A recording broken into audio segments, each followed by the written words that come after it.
Hello, everyone. Hello, and welcome to the podcast. I am outdoors again on a very foggy, misty morning, sitting in my favorite little spot, and hopefully I can record this before it starts raining. That's the intention. So welcome to all of you that are new. Welcome to the podcast. And for those of you that are returning, welcome back. I'm happy to have all of you here in this little sacred space with me. And this podcast episode, we are doing a storytelling.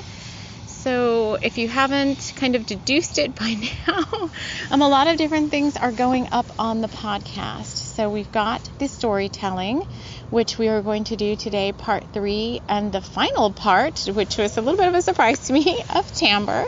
And I guess that's about right. We're coming up to the end of a month. So we've got that. I'm going to try to cover my phone a little bit, put a little umbrella over it because it's raining. Part 3 of TAMBER. So there's other things going up on the podcast. I just want to speak to that really quickly, and then we're going to get into TAMBER. But there is also Starseed HQ that's gone up. So if you are a Starseed or think you might be a Starseed, that is something to take note of.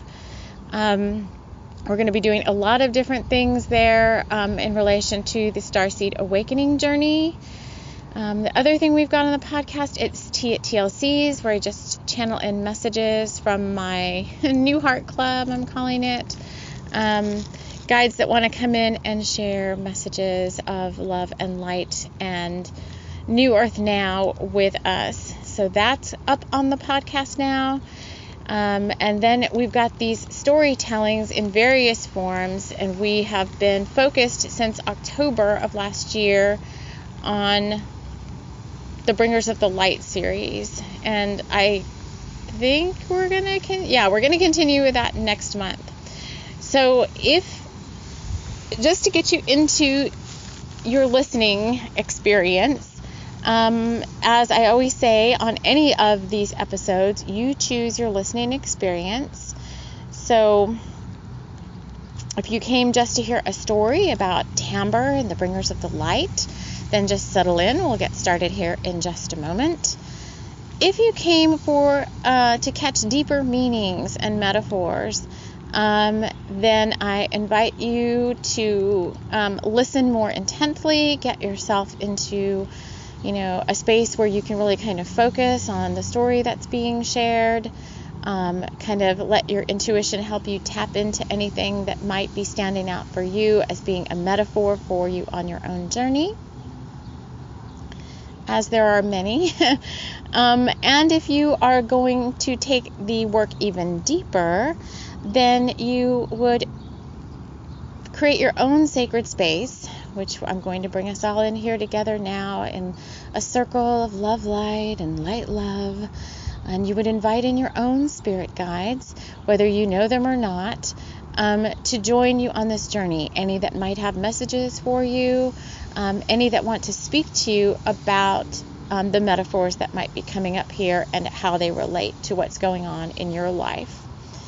And then at the end of this story, the 3 chapters, if you want to stick around, if you're listening for those deeper meanings, then I've kind of got some quote-unquote revelations about what this story with TAMBER and Jamison is all about. And so for those of you that are maybe listening and you're on a divine counterpart or sacred union journey, it used to be, some still call it the twin flame journey. I'm not calling it that anymore. I'm just calling it divine counterparts or your soulmate journey or the one, quote-unquote the one. If you're on that journey, working towards union or reunion with your divine counterpart, then I have some messages about TAMBER at the end of the podcast and how that relates to this journey. And I think that's mainly where I've been branching out is energy work, just overall with the collective. You'll hear me talk about these themes. Starseed HQ, we're going to go into more of the Starseed stuff. This Bringers of the Light series is the divine counterpart journey, and if you've been tapping into I think we did the first one, the beginning of the year, the January energy forecast For the next 3 months, we are focused on sacred partnerships, love, and relationships. So let's settle in. Let me find TAMBER without making too much noise and see where we left off. Oh yeah, we left off in the cemetery with Jamison teleporting away because he realized after talking to Marie Laveau that he thought he loved TAMBER, and he was like, whoa, I don't know what this means, but I've got to get out of here quick. Oh my God, you guys, there's so many metaphors now about the divine counterpart journey in this. I'm going to wait to share them though at the end. So Jamison's gone. TAMBER's like, what the heck just happened? And we dive right into chapter 7, I'm Not Who You Thought. So let's take a couple of deep breaths together.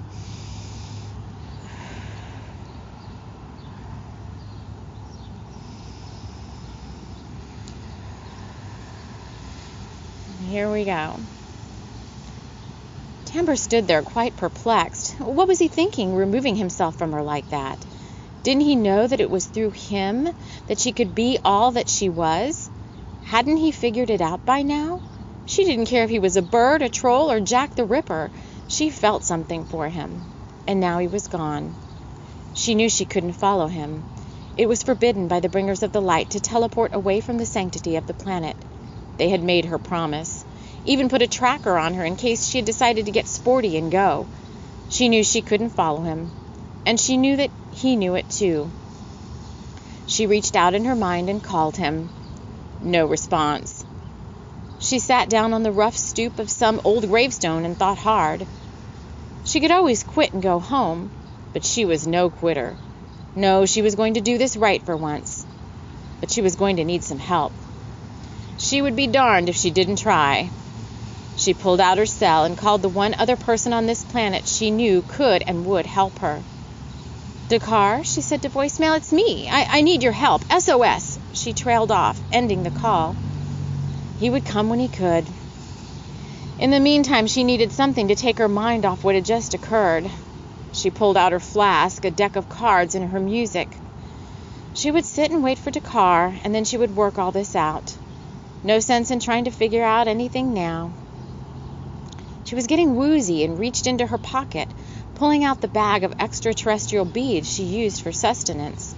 She ate a few and laid her head back against the stone. She could feel someone. No, something was watching her. She could kill them right now if she wanted to, but she didn't feel that was what was required. She felt a presence behind her and turned quickly to see a wisp of air and shadow. She squinted hard and swallowed. She didn't feel right enough to shift yet. She waited, almost holding her breath.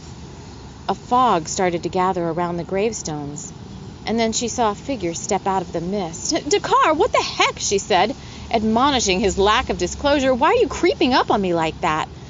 She breathed out deeply. My dear, Dakar said, helping her to her feet, you're going to owe me one, he said, laughing as he tipped his English cap and bowed in her presence. Whatever, she said, shifting into the hideous creature he knew her to truly be. It's Jamison, she said, through rough skin and barred teeth. He's gone. She sighed, feeling older than her thousands of years.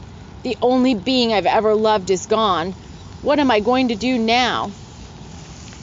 You're going to pick yourself up, and you're going to find him, Dakar said, knowing Abigail would be giving him heck for disappearing so suddenly. You're going to do it right this time, he said, looking at the creature. I'm not sure I have the strength to do that, she said, feeling the weight of the earth literally on her shoulders. Well, I'm here to help within reason, Dakar said. HQ gave me carte blanche where you're concerned, but I've got my limits too, he said, savoring the juicy prime rib he had to step away from when he saw the phone message. Let's get started, shall we? Dakar said. And as TAMBER's strength returned, she shifted back to her lovely bad girl disguise, hoping he was right. Chapter 8. What if I told you? TAMBER was not one to waver in her ways. She knew what she wanted, and she wanted it when it was best for her. But could mean different things at different times. She knew that Dakar meant well, and she was keen to see what he had in mind, but she couldn't help thinking he was being guided by ulterior motives. She resolved herself to follow him, even when he asked her to return home with him. She could eat dinner and sit down and really talk, and it was time Abigail knew the truth. All those times he'd been spirited away, and the night when she hid under the stairs, it had been TAMBER showing up on a mission. She was most dramatic at times, and to convince him to go would most often mean to shift to her true self to prove a point.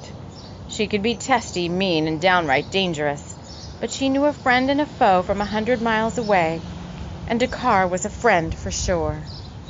She wasn't sure how Abigail might accept her, but she decided she needed to apologize for her lack of sensitivity when it came to Dakar. She literally had no one else on Earth to turn to. Sure, HQ would help her out, sponsor her Earth visa, and get her what she needed. But if push came to shove and she really misbehaved, they'd just as soon send her back home. And the 33rd quadrant of the Andromeda Galaxy could be a mean, lonely place, especially if you'd been ostracized from your people in some way. And TAMBER had been just that. Left behind when the Dark Ones overtook her family's compound, she had been literally pushed into an escape pod while the rest of them had been brutally slaughtered. She would never live that one down. She didn't want to go back to a wasteland.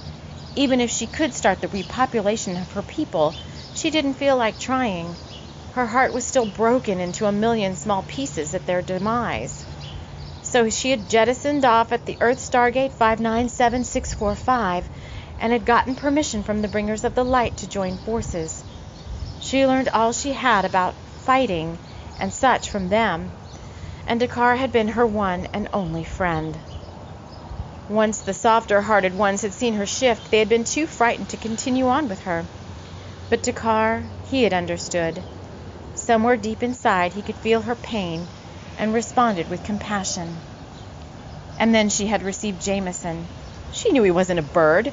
She could smell an Earth male from miles away. But it had been fun to pretend. She had never really seen him, but she had heard talk of a special agent who had gone rogue to escape his problems, and she had suspected it was him. But now he was gone, and all the planets in the galaxy could benefit from an agent like him. She wondered where he was. Calling out to him in her mind, she got a clear "do not disturb" from his guides. She loaded her plate with mashed potatoes and prime rib and sat down at the candlelit table. She smiled sweetly at Dakar as she kicked him under the table. "Darling," Dakar said to Abigail, holding her hand, "TAMBER has something to tell you." And under the light of the moon and flickers from the candles, TAMBER told her tale.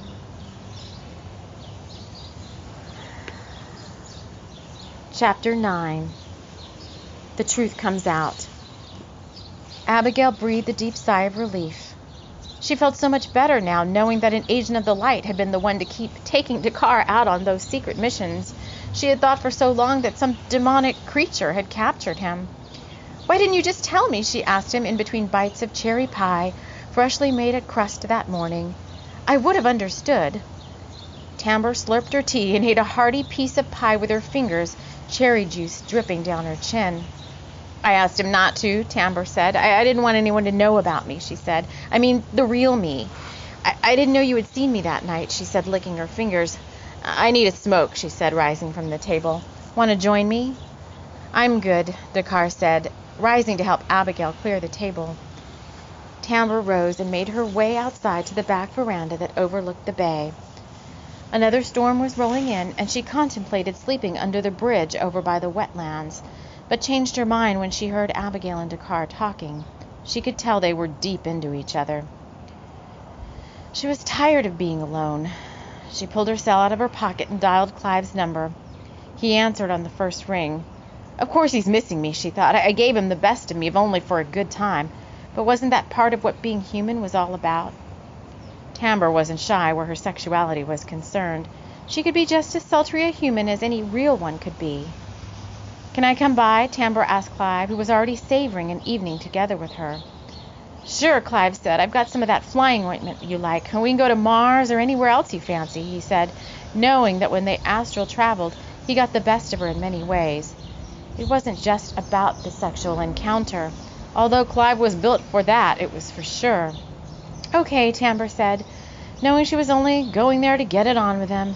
He didn't love her, and she knew that, but it made the pain of losing Jamison go further away. She knew it wasn't a good idea, but like drinking or drugging, men were Tamber's distraction. She went back inside to find Abigail and Dakar locked in an embrace. She could feel the passion, but also the deep love. It made her feel something deep inside her heart. How did you know that Dakar was the one? She asked Abigail, who was still swooning over the kitchen sink. When you know, you just know, Abigail said, unable to express the feeling in words. It just comes over you, like a tsunami, she said, putting some pie in a container for Tamber. For you, dear, she said. Thanks, Tamber said, feeling a little uncomfortable. She wasn't used to being mothered. She had lost her mother in the battle and had never forgotten how it felt. The sadness came back now, and she turned away, wiping her eyes with the back of her sleeve. You're welcome here any time, Abigail said, walking with Tamber to the front door. Thanks, Abigail said, waving back at Dakar. They would meet up again later and plan for what was to come. But for now, as she walked towards Clive's, Tamber tried to remember the tsunami she felt when she first saw Jamison in the cemetery. It had literally carried her away. Tears formed at the thought of them, and she brushed them aside as she made her way up the steep drive to Clive's. He had seen her coming from the security camera and met her at the door. They embraced in a perfunctory way. She decided there was no tsunami there, but he would do for now. She closed her mind to love and removed her clothes. Rubbing the flying ointment over all her tingly parts, she applied some to Clive, and they went into the blacklight room. Techno-disco pumped from the sound system. They lay down together on the soft duvet of the bed and let the music and herbs from the ointment take over. Doot. That's all, y'all. That's all. Oh, my goodness. Okay, and at the end of that, I was kind of like, is that all? It feels like that's all. It just felt like nothing else was going to be forthcoming there. And, Tamber and friends were kind of like, yep, that's it for now. And left me kind of pondering about, okay, what does that mean? That's it for now. Where's this story going? And then I was watching a Guided by Angels, which is the YouTube channel I follow Liz right now, just for kind of tapping in more to the sacred unions and divine counterpart journey.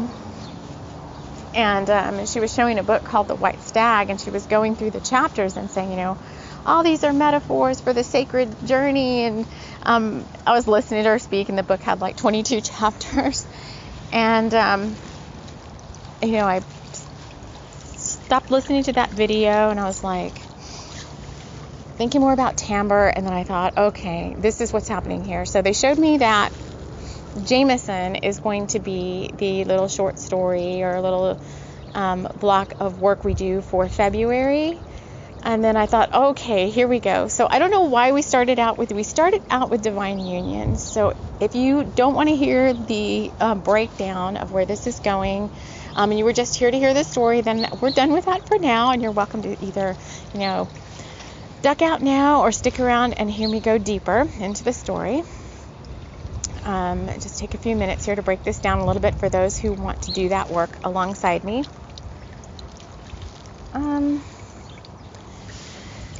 So we started out with sacred unions with Abigail and Dakar. That was a little curious to me. So October, November, December, a lot was happening there, a lot of it around their union. And then we kind of went away from them for a little bit. So I'm like, okay, what's happening here? It's almost like maybe some of us came into separation or something around the end of the year. I don't know if necessarily there's a chronological timeline involved here with this. But then we started here in January. All of a sudden, it's like the divine feminine journey. And Tamber, oh my gosh. I mean, you can think of her just as she's written, like she's some starseed from somewhere. And she's more like she's a star being. She doesn't really belong on Earth at all. And you can relate that to the starseed journey in some way. And then now she's waking up to like this divine feminine part of herself. And it's so interesting to me. You can think of her as a creature, or you can think of her as an aspect of yourself and your own divine feminine journey. And where is this going? Like, she thinks of herself, there's so many layers to this. She thinks of herself as like this hideous creature, but maybe she's not a hideous creature. Maybe she is a badass girl. And maybe that's part of what you need to, I'm getting chills. Whenever I get chills, like my confirmation, but like maybe that somebody listening to this needs to hear this. And maybe it's me too. Like, you're not a hideous creature who doesn't deserve love, because I think she feels like she doesn't deserve love. She's like, I'm an orphan. I lost everybody I loved. I just kind of hang out with men for, a good time. I'm just here to have a good time. Like, she doesn't want to go deep. She just wants to be on the superficial and in the peripheral. And she's finding, like, all of a sudden, through seeing Abigail and Dakar and just really thinking about what's going on with her and Jamison, like, maybe she does deserve to have that feeling. Or not even that, she wants that feeling. She wants that feeling. She wants to feel what it feels like to swoon, and to, even if she's kind of a little bit like, oh, I don't know what that's even like, would I feel funny or would I look weird doing that or being like that? She's got a lot to work out. But what kind of disappointed me at the end is she kind of just decides, like, oh, screw it, I'm just going to go have a good time again. So I was kind of like, well, why is she checking out here again at the end? And then I think back to just personally my journey and some of what I'm hearing through the collective readings for the Divine Feminine, Divine Masculine, and the journey is right about this time. If you're listening to this, these are timeless recordings, so you're going to hear it when you need to hear it. But right now, when I'm recording this, there is this sense on the Divine Feminine side of, oh, screw it, my union is not going to happen anytime soon. So I'm just going to kind of almost like roll backwards in a sense. Like, am I going to negate all the work I've already done on myself because my sacred partner's not here yet? Or am I going to... I recorded something about this over on Instagram. If you follow me on Instagram, or if you want to follow me on Instagram, over at TLC for the Soul, it's the exact same username. There's a link in the show notes too. But I did something called energetic tough love the other day, and it was kind of like, are you gonna wallow in the fact that you didn't get what you want? You didn't get your sacred partner yet. You're not in union. You're not in reunion. Are you gonna wah about it? Are you gonna pull yourself up by your bootstraps? And are you just going to get on with your life? And are you going to keep doing your own work? You're not going to throw all the work you already did to hell in a handbasket. You're not going to negate all the good work you've already done on yourself. Why do you want to do that? You don't want to do that. This is like my cheerleader pep talk again. So you want to keep moving forward with your own self-love, your own self-care, your own spiritual practice. You guys really need to go listen to that. I don't have to rehash the whole thing here. But if you're interested in hearing more about that, it's like the only thing you can control is your spiritual practice and your creative work and your soul mission and your soul purpose. So, so much to say there. So next month then, we're going to do Jamison. And what I'm going to do the middle of this coming week is the February. If you're into the monthly energies, I want to touch on February. I don't know quite where we're going with it yet, although I think I am going to make it a little bit more all-inclusive. Maybe I'll do a separate one for I want to read a little bit more into the energies than just unions. So I may focus a little bit on stuff for starseeds, unions, and then the collective in that energy report, so we kind of get our whole listener base included there. And then we were going to pick up with Jamison next weekend will be the next episode, and somewhere in the middle here I am going to start uploading Starseed HQ episodes, shorter ones where we're going to get introduced to all the different star families from the Galactic Councils of the Light, and I will be bringing in channeled messages from them and light language. So if you're interested in light language, even if you don't know what it is, but it piques your interest as an awakening starseed, these are going to be activations to open up your DNA, open you up to your soul mission, open you up to your Akash as it has to do with your starseed journey. So there's lots to come on the podcast. Ooh, it's too noisy here. There's lots to come on the podcast, and I hope that you will join me for some or all of these episodes whenever you can. And I look forward to being with you all again soon. So thank you so much for joining me. Take care.